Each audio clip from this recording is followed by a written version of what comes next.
You are 9 years old and you can do something that nobody in your family understands. You can hold numbers, not on paper, in your head. Your mother sells groundnuts and plantain chips at Mile 12 Market in Lagos, and every evening she dumps the crumpled Naira notes onto the floor of your one-room apartment and counts them 3 times because she always gets a different answer. You sit in the corner and you say 14,860 before she finishes the first count. She counts again. You are right. You are always right. She looks at you the way people look at a child who speaks a language they have never heard, pride mixed with the specific fear of not knowing what to do with something you did not create. Your teacher at the public school in Ketu calls you gifted. This word means nothing in a school with 60 children per classroom and textbooks from 2004. Gifted gets you a seat in the same plastic chair as everyone else. The difference is that you finish the exam in 11 minutes and spend the remaining 49 drawing multiplication tables in the margins for entertainment. Your father is dead. Motorcycle accident on the 3rd Mainland Bridge when you were 4. You do not remember him? You remember the math he left behind. Your mother's budget, which is an equation with no solution. Income, 3,200 Naira per day on good days. $7. Rent, 15,000 Naira per month. School fees, 8,000 per term. Food, water, transport, the generator fuel that costs more than the electricity it replaces. The numbers do not close.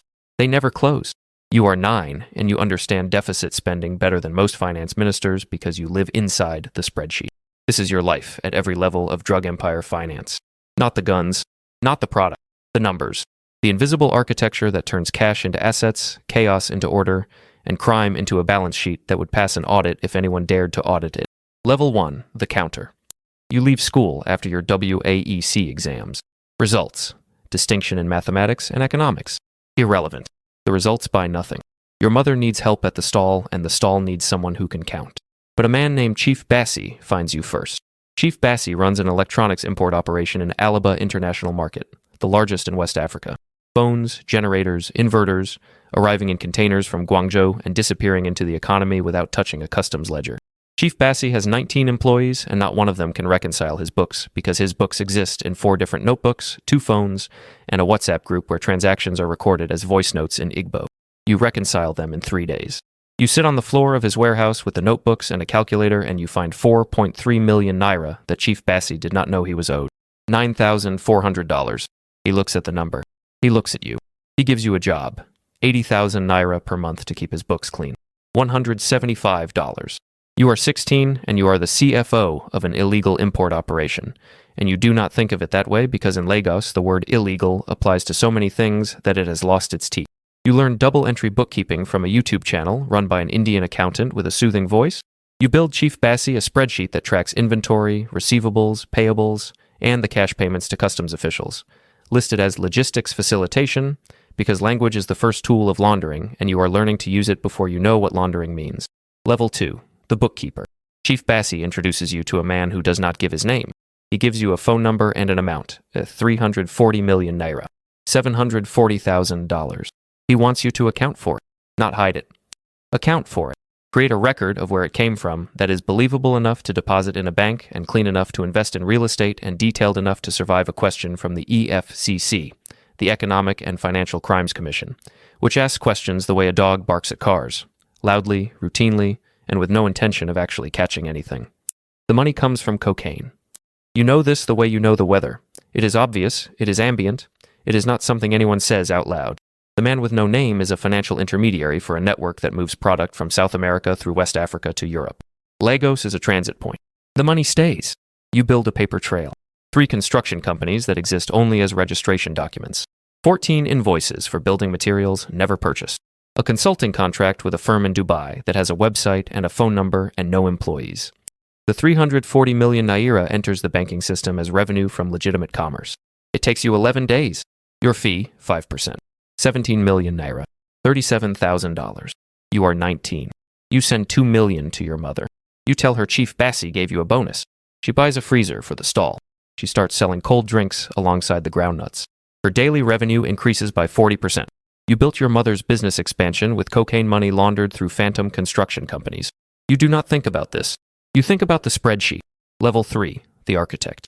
You are in London, not as a tourist, as infrastructure. The man with no name, you call him Oga, the Yoruba word for boss, because calling him nothing feels more dangerous than calling him something, sends you to learn the legitimate financial system from the inside. You enroll in a master's program in financial engineering at Imperial College. Tuition, £38,000 per year. Oga pays. You are an investment. You study derivatives pricing, risk modeling, stochastic calculus. You sit in lectures with the children of bankers and diplomats, and you understand things they do not.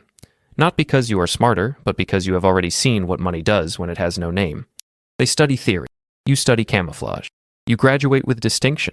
You do not take a job in the city. You take a flight to Bogota. In a hotel room with curtains drawn, you meet 3 men who represent a logistics network moving 4.2 metric tons of cocaine per year from Colombia through Guinea-Bissau to Rotterdam. Street value, $840 million.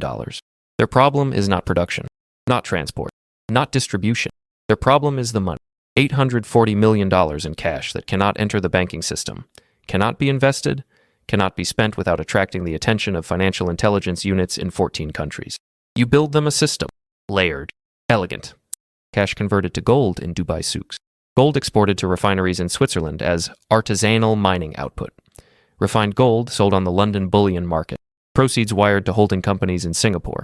Singapore entities invest in real estate funds in Panama and commercial property in Lisbon. 5 layers. 5 jurisdictions. By the time the money reaches Lisbon, it has been a gold nugget, a refinery receipt, a bullion trade, a wire transfer, and a commercial lease. Your fee, 3% of throughput. On $840 million, that is $25.2 million per year.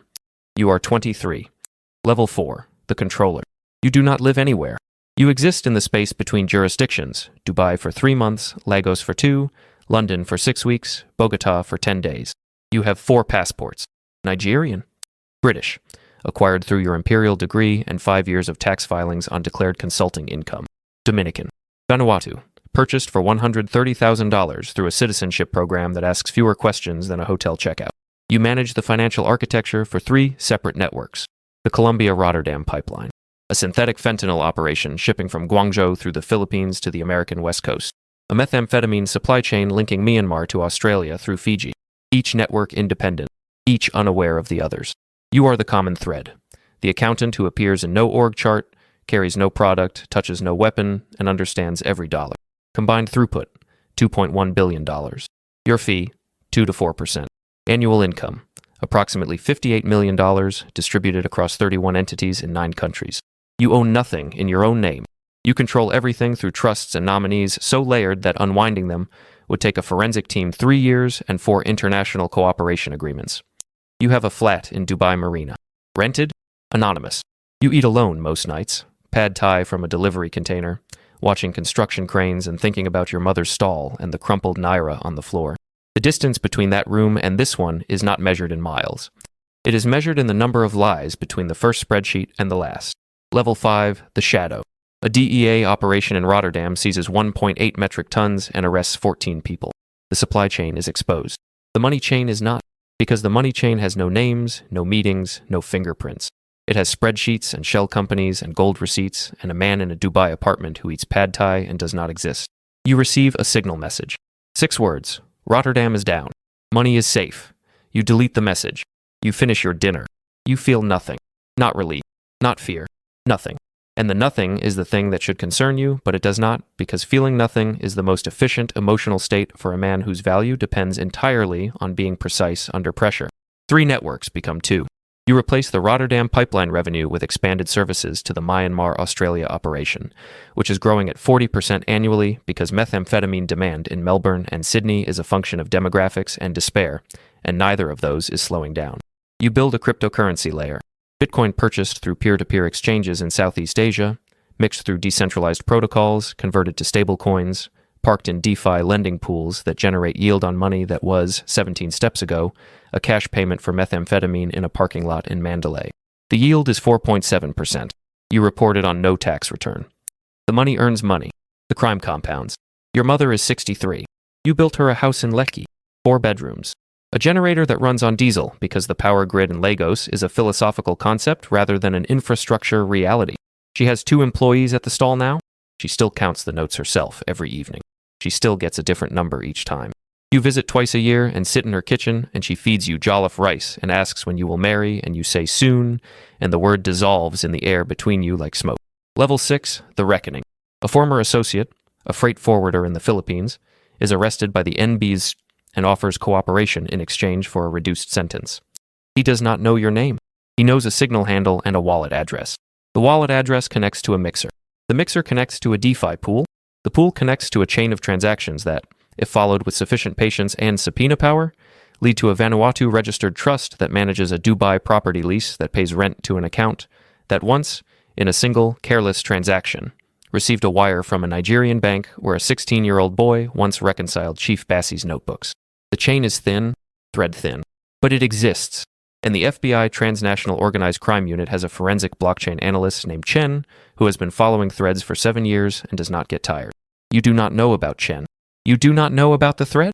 You sit in your apartment in Dubai eating pad thai and watching cranes, and you believe you are invisible because you have always been invisible. The boy who counted his mother's naira, the student who sat in the corner, the man with no name who builds systems for men with no names. But the numbers do not lie. That is the first thing you learned and the thing that will end you. Every naira, every dollar, every Bitcoin can be accounted for, even the ones you tried to hide, especially those. The thread is being pulled. Somewhere in Virginia, Chen is looking at a screen. A number leading to a wallet, leading to a mixer, leading to a pool, leading to a trust, leading to a lease, leading to an apartment in Dubai Marina, where a man is eating pad thai and believing he is invisible. You are not invisible. You are a number. And numbers, as you know better than anyone alive, always get counted.